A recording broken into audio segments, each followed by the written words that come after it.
Alright guys, welcome back to Urge. Today we're doing a little something different. We're doing the first video of our Character Catalyst series where we're going to talk about racials, we're going to talk about feats, we're going to talk about backgrounds and everything related to creating characters. Right. And the first one we're going to go over, which is near and dear to Alex's heart because he plays one, is a Dragonborn. That is... I'll relinquish the stage. Alright, let's go. So, as you can see, we have the two books in front of us. He has the Dragonborn race from the PHP in front of him. I have Xanathars, because there's actually two race-specific Dragonborn feats that I will go over to later in the video. As he said, I play a Dragonborn Tempest Cleric in our main campaign right now, so it's kind of near and dear to my heart why I picked this to go over. Dragonborn get +2 strength and +1 charisma. Like if you're a min-maxer, they make perfect paladins. Also make ideal sorcerers and bards with a little bit of a strength help as far as giving you the charisma and things, which you can play anything, because I mean I play a cleric. Strength and charisma really don't help clerics out that much. I mean, strength helps your melee attack if you get melee things, but I'm not even maxer, so that's just me. You get your draconic ancestry, which is, for me, I picked blue because I like the color blue, and it does lightning damage, which I enjoy in general anyway. Before I ever looked at picking the Tempest Cleric, I was like, I can be a humanoid dragon? Bet. Let's do that. Because, in all honesty, when we first started this campaign, we started with the Lost Mines of Fandelver, and he's like, here's some pre-made classes. Everybody else just kind of picked one, and he and I kind of sat down because we knew we would be the two that probably jumped into D&D the hardest of our original play crew, who all gave kind of a dry run. I'm like, he's like, somebody really needs to have some kind of healing ability. I'm like, it's going to have to be me because nobody else is going to want to do it. But after looking through all the cleric subclasses, I was like, so I can have all my cleric healing things, and I can blow stuff up with lightning and thunder. Sign me up right here. So it was just kind of a neat thing for me to be able to do the Dragonborn, blue, lightning, and have Tempest Cleric, all the lightning stuff together. It's kind of neat for how my character backstory works. But because of that, blue Dragonborn, you get a breath weapon, like actual dragons get. It's just very, very small, very reduced. The amount of damage it does really isn't great, even at low levels. Like level 1, you do a 2d6 damage, which at level 1 isn't bad, but it doesn't scale super well. 46 out of 3d6 out of 6, 46 out of 11, 5d6 at 16. But it's weird because it's based on your Constitution modifier as a spell save. Yeah. It's 8 plus proficiency plus con mod. Yeah. So it's going to have a very low saving throw most of the time, because con, no matter what race what class you pick, con's going to be your second or probably your third highest stat in a lot of cases. Unless you're like barbarian, then strength con's your second highest thing, or fighter or rogue. It's probably your second highest stat. But it's more of a thematic thing. It's just really cool. It gives you a chance to do that. If you do get to line up or get close bunch together, a bunch of little stuff, you can. It's still useful, but it's more of a fun thing later on. I use it in RP settings to kind of use it as intimidation tactic more times than not. You also get damage resistance to that chosen type. So, I mean, if you're a min-maxer, you probably would pick something that gives you fire or cold, because you get the whole damage resistance to that. And a cone over a line. Yeah, and cone is better than line 9 times out of 10. But the cool thing is, because you get to pick any of the dragon colors in D&D, whether it's chromatic or metallic. You can pick any color, and whatever associate damage type they use with their breath weapon, that's the color. You look just like them, but instead of being 4-legged big giant wings, you are bipedal with a normal person. But you just look like a dragon. You have just a weakened version of the breath weapon. So that's a really cool part. I really love playing the Dragonborn race. Of course, they also do get 2 racial feats.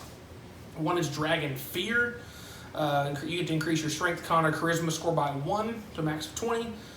Instead of inhaling a destructive energy, when you use your breath weapon, you get to do a fear-based roar, a 30-foot radius for a wisdom saving throw that actually bursts off your proficiency in your charisma modifier.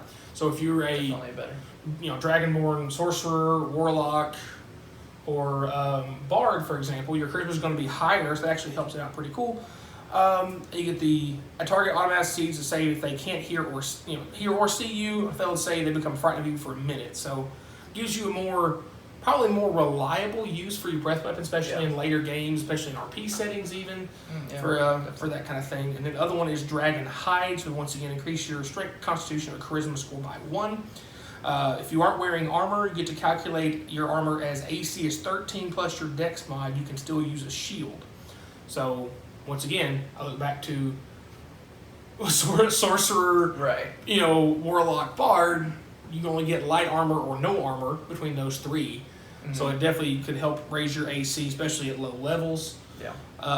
Or if you play something to be cool and you don't min-max, and maybe you play a Dragonborn wizard for funsies, it still definitely much helps. And that's the thing too, is like the Draconic Bloodline sorcerer. It's a very similar ability, so if you're not being Draconic Bloodline, then there you go. Right. You also you can grow retractable claws from the tips of your fingers, extending and retracting claws. So you get to hit with a 1d4 plus your strength modifier instead of normal bludgeoning damage for unarmed strike. So instead of just having them for thematic purposes, and I use them all the time for thematic purposes, like we were at one of our NPCs is from a wealthier family, from one of the guys in our party. Is from a wealthier family for the first time. My character is just blown away of those stuff. So when he serves a pie, instead of using like a fork and knife, I just flick a claw out and like cut a chunk out and eat like a shish kebab, Things like that are already there. So it actually gives you a little combat usage and makes them more legit besides for thematic purposes. But overall, not the most, I would say, powerful race. You get +2 and +1 and 2 different stats that can stack really well with very specific classes. Your breath weapon is never going to be super, super useful. It's okay. It's fine. Whatever. It's fun. But the damage resistance is cool. If you pick a fire or a frost, especially, it's going to be a lot more useful. But you do have the options of fire, lightning, cold, poison, and acid, depending on which color you pick. Once again, I challenge somebody to play what you want to play and have fun with that instead of being a maxer. But do you either way?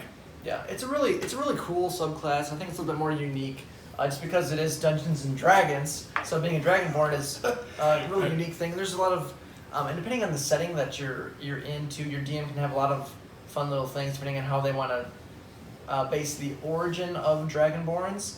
You can do some interesting things with that as a DM as well. So something to keep in mind as well. You get a very interesting tie to dragons that can make some interesting lore things in your campaign if you're not going necessarily directly by the book's settings, even though there are some interesting lore ties in the official settings as well. Sure.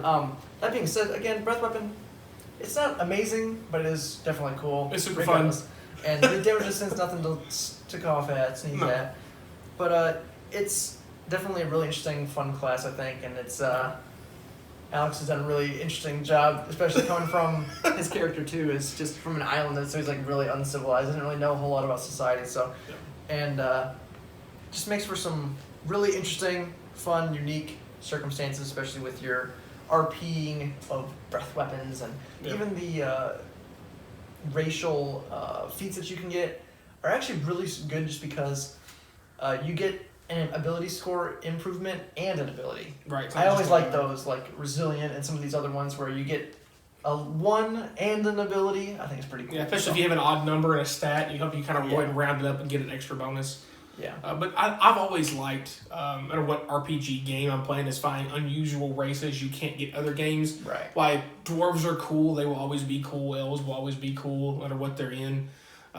Doing something you can't just see everywhere, I think is always interesting. So every one shot, every campaign we have played so far, I have trying to find the most unusual races that are legit available in D&D to keep things interesting and afloat. Well, guys, I think that's going to sum it up for the first Character Catalyst video for the Dragonborn. Might be a little longer than some of the other ones, just because this one is a lot more involved in what we do on a weekly basis here. Right. So, but I hope you guys enjoy. We're going to have a lot more of these coming soon, so just stay tuned to the channel. And as always, thanks for watching.